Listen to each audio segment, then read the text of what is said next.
तनुज खत्री साहब के पास सीधे जाऊंगा, क्योंकि हम लोग ब्रेक पे जाने से पहले चर्चा ये कर रहे थे कि झारखंड में आर्थिक तरक्की उतनी तेज क्यों नहीं हो रही है जितनी तेज की अपेक्षा की गई थी। और मुद्दा ये था, चूंकि पहले चरण का मतदान हो चुका है, लोगों के मूड माहौल क्या है, इसमें आर्थिक तरक्की भी एक मुद्दा होता है। तो तनुज खत्री साहब, जो मैं आंकड़े देखा था उसमें मैंने पहले के 5 साल और फिर आखिर के 5 साल की मैंने तुलना की, तो मैंने देखा कि आखिर के 5 साल में स्थिति थोड़ी सी कमज़ोर हुई है। एक दो आंकड़े आपके सामने रखता हूं, फिर मैं आपकी प्रतिक्रिया चाहूँगा कि 2014 से लेके 2019 तक ग्रॉस स्टेट डोमेस्टिक प्रोडक्ट यानी GSDP जो है वो 38% बढ़ा था, 38%। लेकिन पिछले 5 साल में जब आपकी सरकार रही तो वो सिर्फ 21% बढ़ा। पर कैपिटा इनकम प्रति व्यक्ति आय उस टाइम जहाँ 51% बढ़ा था, अब 34% बढ़ा। ठीक है, कुछ वजह रही होगी, लेकिन इन सब के बावजूद जन कल्याणकारी योजनाओं पे खर्च की घोषणा करने में, वादे करने में कोई भी सरकार पीछे नहीं रही है, ये जानते हुए भी कि राज्य के ऊपर जो है फाइनेंशियल लायबिलिटी काफ़ी ज़्यादा बढ़ती जा रही है दिनों दिन। आखिर क्या वजह है कि सिर्फ वोट लेने के लिए बड़े बड़े वादे करने, बड़े लोक कल्याणकारी योजनाओं पर खर्च कर देना, या फिर कोई सस्टेनेबल स्थायी कोई ऐसा फार्मूला खोजना जिससे वाकई राज्य की प्रगति हो, जिस पर हर कोई भागीदार हो? इस पर क्यों नहीं हम सोचते हैं? देखिए, झारखंड जो है वो खनिज संसाधनों से भरा हुआ प्रदेश है। ये हृदय स्थली है खनिज की। आयरन ओर से लेकर के सोना तक है झारखंड में, सिर्फ कोयला नहीं है। लेकिन झारखंड ये जरूर ये सब चीजों का उपार्जन करता है, सृजन करता है, और पूरे देश रोशन होता है झारखंड के कोयले से। लेकिन झारखंड को मिलता कुछ नहीं है। जब झारखंड अपना बकाया मांगता है 1,36,000 करोड़ का या उससे भी कहीं ज्यादा, और जब सुप्रीम कोर्ट ने भी कह दिया कि यह पैसा उन राज्यों को, विशेष करके झारखंड जैसे राज्यों को मिलना चाहिए, इस पर आज तक 10 सालों में भारतीय जनता पार्टी की सरकार ने कुछ नहीं कहा। दोहन करने तो वो यहां आते हैं, यहां के कानूनों को बदलाव करने की बात कही। और मैं आपको बता रहा हूं एक बहुत महत्वपूर्ण बात, रोटी बेटी और माटी की बात करने वाली भारतीय जनता पार्टी आज रोटी, झारखंड खनिज दे रहा है पूरे देश को, लेकिन झारखंड की रोटी छीनी जा रही है। माटी, CNT, SPT और भूमि अधिग्रहण बिल, जिसके साथ छेड़छाड़ करने का काम भारतीय जनता पार्टी की सरकार ने किया 2016 के अंदर में। बेटी 2016 के अंदर में इसी राजधानी के रिम्स में, यानी कि हॉस्पिटल में, एक बेटी को जमीन पर खाना परोसा गया। और देश के अंदर में बेटियों पर क्या अत्याचार हुआ, दिल्ली पर और गुजरात की बिल्किस बानो पर, वो तो सब लोग जानते हैं। तो रोटी बेटी और माटी की का चीरहरण करने वाले ये लोग, और आज ये उस पर चुनाव लड़ रहे हैं। इसलिए मैं बता रहा हूं मूल विषय कि झारखंड की जनता ने इनको नकारने का काम किया है। चैनल पर बैठकर कुछ भी बोला जा सकता है, लेकिन असलियत कुछ और है। आज जो झारखंड की सम्मानित जनता ने जो जनादेश को कैद किया है EVM में, वो जब खुलेगा तब इनको असलियत पता चलेगी कि आप इररिलेवेंट मुद्दा शिवम त्यागी से प्रतिक्रिया लूंगा। अजय उपाध्याय जी, आपसे मैं एक चीज पूछना चाहूंगा कि जिस खनिज के मामले में झारखंड इतना संपन्न है, उस राज्य में इंडस्ट्री क्यों नहीं आती है खुद अपना प्लांट लगाने के लिए? अगर ऐसा होता तो वहाँ के लोगों में बेरोजगारी नहीं होती, वहाँ के लोगों की प्रति व्यक्ति आय बढ़ती और झारखंड पूरी तरह से संपन्न होता, यहाँ तक कि आदिवासी इलाके भी संपन्न होते। आखिर राज्य सरकार की ऐसी कौन सी नीति है जिसकी वजह से इंडस्ट्री वहाँ आने से बचना चाहती है, जबकि रॉ मटेरियल उनके पास है, वहाँ रहेंगे तो ज़्यादा सस्ता पड़ेगा उनको काम प्रोडक्शन करना? लक्ष्मण जी, बहुत अच्छा प्रश्न है आपका और जायज प्रश्न है कि झारखंड या छत्तीसगढ़ जैसे प्रदेश जहां पे खनिज संपदा से वो संपन्न प्रदेश है, बावजूद वहां पे इंडस्ट्रियलिस्ट को जो आना चाहिए और इंडस्ट्री की जो पॉलिसी बननी चाहिए वो उस लेवल पर नहीं है सार्थक, जिस सार्थकता के साथ होनी चाहिए। अब आप बताइए, डबल इंजन की सरकार पिछले 5 साल में रही, मान लीजिए इस बार तो हेमंत सोरेन जी की सरकार है, वहाँ तो कोई हर्डल नहीं होना चाहिए था, केंद्र सरकार और राज्य सरकार दोनों को मिलकर काम करना था। फिर भी वहाँ की जो डेवलपमेंट के जो एजेंडे थे वो एजेंडे उस लेवल पर फुलफिल नहीं हुए। आपने एक डेटा जरूर दिखाया है 19 के बाद का डेटा, आपको भी पता है 2.5 से 3 साल तक किस तरह कोरोना के काल में सभी राज्यों को गुजरना पड़ा, और केंद्र सरकार की जो राज्य के विरोधी रवैया रही, जो विरोधी दल के जो शासित राज्य हैं, बावजूद यदि वो 24% का वहाँ ग्रोथ दिख रहा है, तो आप देख लीजिए कि महाराष्ट्र में जो पिछले 2.5 साल में क्या हाल हुआ है, जो 10वें नंबर पर पहुंच गया, दूसरे नंबर का राज्य जो 2.5 साल में महाराष्ट्र का हाल है, और ये जो है कहाँ पहुंचा, ये एटलीस्ट मेहनत करके इन लोगों ने अपने रिसोर्सेज से डेवलप करने का प्रयास किया, जो उनका हक था। जीएसटी का जो पैसा है अभी भी बकाया है, और मुझे याद है हेमंत सोरेन साहब जेल जाने से पहले कई बार दिल्ली आकर के आर्गू करते थे, प्रयास करते थे, अनुरोध करते थे, अनुनय विनय करते थे प्रधानमंत्री जी और समेत नीति आयोग के लोगों से कि भाई मेरा पैसा लौटा दो। अब ये तो प्रश्न बनता है कि केंद्र सरकार को आखिर इतना। शिवम त्यागी जी कुछ बोलना चाहते हैं। शिवम त्यागी जी आपके बातों पे हंस रहे हैं, उनको लगता है उनके पास काउंटर करने के पुख्ता तथ्य हैं। मैं पूरा कर देता हूं 10। जरूर जरूर जरूर लक्ष्मण जी, बस 10 सेकंड, उसके बाद मैं बीच में डिस्टर्ब नहीं करूंगा। और डेवलपमेंट की बात है, ये समग्रता के साथ डेवलपमेंट हो सकता है। राज्य की अपनी जो संपत्ति है, राज्य के पास जो रिसोर्सेस है, उसका मैक्सिमम यूटिलाइजेशन वो करेगा। लेकिन केंद्र सरकार जब हडल डेवलप करती है अपने प्रतिपक्षी राज्यों के साथ, तो इसका नजारा हमने कई राज्यों में देखा है। अभी तो कर्नाटका में भी हम देख रहे हैं किस तरह से, तेलंगाना में देख रहे हैं, अभी हाल ही फिलहाल में हिमाचल में भी कैसे। समय थोड़ा सा कम है, मैं बाकी मुद्दों पर भी चर्चा करनी है। मैं इस पे एक प्रतिक्रिया ले लेता हूं शिवम त्यागी से, फिर मैं आऊंगा आपके पास। शिवम त्यागी, आप झारखंड के विकास में रोड़ा पैदा करते हैं, ऐसा आरोप है भाजपा, कांग्रेस और झारखंड मुक्ति मोर्चा का। देखिए, सबसे पहले मैं एक चीज कहना चाहता हूं, वरिष्ठ पत्रकार, ऑन अ लाइटर नोट, वरिष्ठ पत्रकार नीरज जी ने कहा और तनुज जी ने भी कहा, अजय जी ने भी कहा, सबने कहा कि देखिए ये तो हम मानते हैं कि पिछले 5 साल में जो है झारखंड का वो विकास नहीं हुआ जो होना चाहिए। आपको झारखंड का विकास नहीं देखना है, आपको हेमंत सोरेन एंड फैमिली का विकास देखना है ना जी।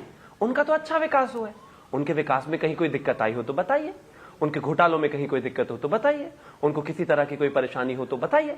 राज्य तो चलता ही रहेगा, क्या फर्क पड़ता है, वो तो सब होता ही रहता है। हम जेल जाएंगे, आएंगे, कुर्सी को एकदम जो है अपनी बपौती मानेंगे, उसी के हिसाब से लोगों को चलाएंगे, उसी तरीके से चीजें बात करेंगे। इतने सवाल उठाए गए कि आपने जो है पॉपुलेशन इनइक्वालिटी पर क्या किया, जवाब नहीं है। आपसे पूछा गया घुसपैठियों पर, जवाब नहीं है। आपसे पूछा गया कि जीएसडीपी पर क्या करेंगे, जवाब नहीं है। और एक और चीज मैं कहना चाहता हूं, ये जो प्लानिंग कमीशन है वो ऑलरेडी इस पर कई बार जवाब दे चुका है। और जीएसटी कलेक्शंस की जहां तक बात है, संग्रह घाटा जो 2022-23 तक इनका था, उसके आधार पर जो इनकी किस्तें रोकी गई थी वो ऑलरेडी बहाली हो चुकी है, उसमें कहीं कोई किसी तरह की परेशानी नहीं है। और किसी भी राज्य की अगर मैं बात करूं, चाहे वो गैर बीजेपी हो, चाहे बीजेपी हो और चाहे केंद्र हो, जब कांग्रेस वाले इस तरह की बातों का हवाला देते हैं कि राज्य में कोरोना था 2.5-3 साल, तो वो देश में भी था कोरोना। देश में 2004 से 14 में किस तरीके से हम जो है झूलते रहते थे, 7%, 7.5%, 5%, 4%, एक बार तो 3.25% पर भी पहुंच गए थे। किस तरीके से इन्फ्लेशन की स्थिति थी, डबल डिजिट में पहुंच गया था। और आज कोरोना के बावजूद, आज स्थितियां खराब के बावजूद, आज दुनिया की हालात खराब के बावजूद, आज चाइना के डूबने के बावजूद, डूबना एज मतलब उनकी जीडीपी की बात कर रहा हूं मैं, चाहे यूनाइटेड स्टेट्स की हालत खराब के बावजूद भारत की जो जीडीपी है वो 7+% से बढ़ रही है।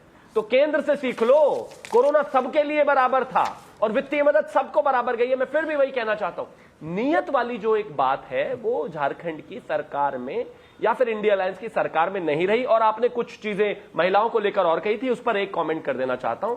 इन्होंने यही लाडली बहना योजना, प्यारी बहना योजना इन्होंने कॉपी करके जो है हिमाचल में प्रॉमिस की थी। कहा था कि प्रदेश की हर महिला को, हर बेटी को 1500 रुपए मिलेंगी।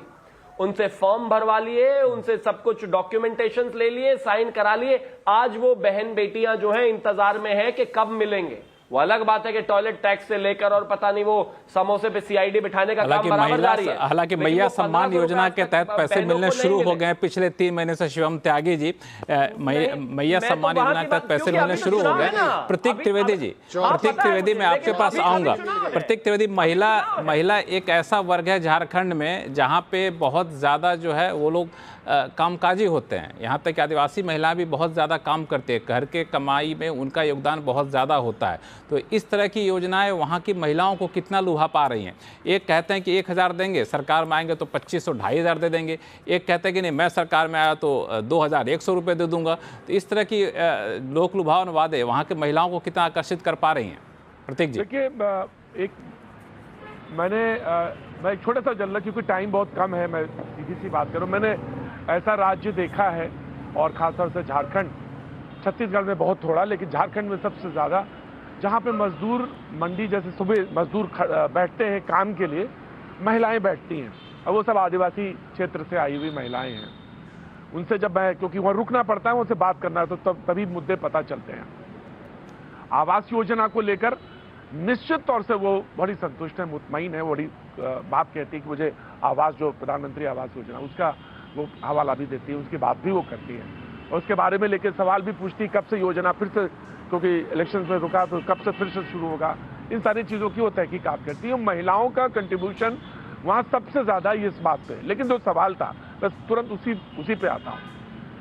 इस पे मोटे तौर पे, यानी ये दिल्ली के इलेक्शन से पहले वाले इलेक्शन से शुरू हुआ कि उन्होंने एक परिपाटी शुरू करी इलेक्शंस में कि योजनाओं की घोषणा, पानी फ्री, बिजली फ्री, वहां से, हालांकि उससे पहले किसानों को लेकर कई सरकारों में घोषणाएं होती थी, लेकिन आम शहरी के लेकर एक योजनाओं को लेकर या माफी को लेकर ये बात वहां से शुरू हुई। और लगभग मोटे तौर पे सारी पार्टियों ने, इलेक्शन पार्टियों ने, जो भी राजनीतिक पार्टियां हैं, उन्होंने इसको अपनाया। अब ये सोचना पड़ेगा, क्योंकि इसका रिएक्शंस भी है, कई जगह इसकी बात को लेकर बहुत सारे रिएक्शंस भी हैं, और बड़े लोग, पढ़े लिखे लोग, जो पॉलिसी मेकर्स हैं, उसको भी लेकर ये बात कहते हैं कि now the time is come, जहां पे मुझे इस बारे में कोई ना कोई स्पष्ट रूप से ये बात कहनी पड़ेगी, क्योंकि कितनी हो पाती है, कितनी नहीं हो पाती, ये इस पर बहुत विचारणीय मुद्दा है। इलेक्शंस में कहा गया, कितना हो पाया, कहां तक हो पाया, इसका कोई लेखा जोखा नहीं होता उसके पास। बिल्कुल। यहाँ पे नीरज खत्री जी, क्या लगता है कि खत्री साहब, तनुज खत्री साहब, कि इस तरह की योजनाएं करके उसको लंबे समय तक चला पाना, सरकारी खजाने को लेकर कितना सस्टेनेबल ऐलान होगा ये? चूंकि वित्तीय हालत खराब होगी तो बाकी सारी योजनाएं आपकी धरी की धरी रह सकती हैं, बीच में रोका जा सकता है। कई राज्यों में तो कर्मचारियों को देने के पैसे तक नहीं बचते हैं। देखिए, नरेंद्र मोदी जी अगर झारखंड का 1,36,000 करोड़ रुपए का बकाया दे देंगे तो इस राशि को हम और 2 गुना बढ़ाने जा रहे हैं। वो दे तो सही, वो चाहते ही नहीं है कि लेकिन फिर भी जो वादा हमने किया है 2,500 रुपया, देखिएगा 2 दिसंबर से मिलने लगेगा। और मैं एक चीज आपको स्मरण करा दूं, 2019-23 दिसंबर को ठीक इसी वक्त में मैं 8 बजे मैं आपके चैनल पर था। फिर से 23 नवंबर को जब झारखंड अपना जनादेश दे चुका होगा इंडिया गठबंधन हेमंत सोरेन जी के नेतृत्व को, पुनः हम बैठेंगे और आपसे बात करेंगे इन सभी चीजों पर, और आगे की पॉलिसी भी बताएंगे कि कैसे। पाठक जी, समय काफी कम है, एक लाइन में 1 मिनट में आप अपनी बात खत्म करिएगा। नीरज पाठक जी, कि गृह मंत्री ने भी साफ कर दिया है कि यूनिफॉर्म सिविल कोड लाएंगे वहाँ पे यूसीसी, लेकिन आदिवासियों को इससे बाहर रखेंगे। ये ऐलान भी वहाँ काफ़ी ज़्यादा सुर्खियों में है लोगों के बीच में। ये किस तरह का असर डालेगा, नीरज पाठक जी? देखिए, झारखंड में ये मुद्दा महत्वपूर्ण नहीं रहा है, क्योंकि सबसे बड़ी समस्या है आपकी लिटरेसी के मामले को। यहाँ आप जरा देखें, झारखंड में लिटरेसी और फिर जनजातीय आबादियों, जितनी भी आबादी यहाँ है, तो उसमें वो कागजात और वो सारी चीज़ें, इतनी लंबी समस्या, भले ही वो चुनाव से पूर्व इसको लिया गया हो, लेकिन मुझे जो लग रहा है और जो चीज़ें सामने आई हैं, वो लोगों के अंदर ये बात, यूसीसी का मुद्दा कोई महत्वपूर्ण तरीके से उठा हो या किसी भी महत्वपूर्ण नेता ने उठाया हो, ऐसा लगता नहीं है। लेकिन एक बात मैं आखिरी बात में कहना चाहूँगा, चूंकि वित्तीय व्यवस्था थी, मैं बिल्कुल 1 मिनट में अपनी बात खत्म करूंगा। देखिए, ऐसा है, समय आ गया है, ये बहुत गंभीर सवाल आपने उठाया था और मैं स्पष्ट रूप से कहना चाहूंगा, और प्रधानमंत्री तक ने रेवड़ी बांटे जाने की पर काफी चर्चा की थी, लगातार वो सुप्रीम कोर्ट तक मुद्दा गया है। मैं एक बात स्पष्ट कर दूं, फिस्कल डेफिसिट पिछले 10 सालों में 2,000 करोड़ सालाना से बढ़ करके 15,000 करोड़ रुपया हो गया है सालाना। बिल्कुल, आप जो मुद्दा इसका कहना चाहते deficit हैं वाकई काफ़ी गंभीर है। चूंकि शो का समय खत्म हो रहा है, मैं आपको यहीं रोकूंगा, इसके लिए माफ़ी चाहूँगा। और आप सभी मेहमानों का बहुत बहुत धन्यवाद हमारे शो में जुड़ने के लिए। तो लेकिन कई सारे मुद्दे आप लोगों ने उठाए, मैं उम्मीद करता हूं कि जब जनता वोट करेगी तो इन सारे मुद्दों का यहां पे ख्याल रखेगी और फिर जब रिजल्ट आएगा तो उस पर हम लोग चर्चा करेंगे कि ये मुद्दे किस तरीके से हावी रहे और किसके दांव ज़्यादा कामयाब रहे। तो झारखंड के चुनाव को लेकर के अगले चरण का इंतजार रहेगा, फिर उसके बाद रिजल्ट इंतजार रहेगा। और आवाज़ अड्डा में फिलहाल इतना ही। देखते रहिए CNBC आवाज़। नमस्कार।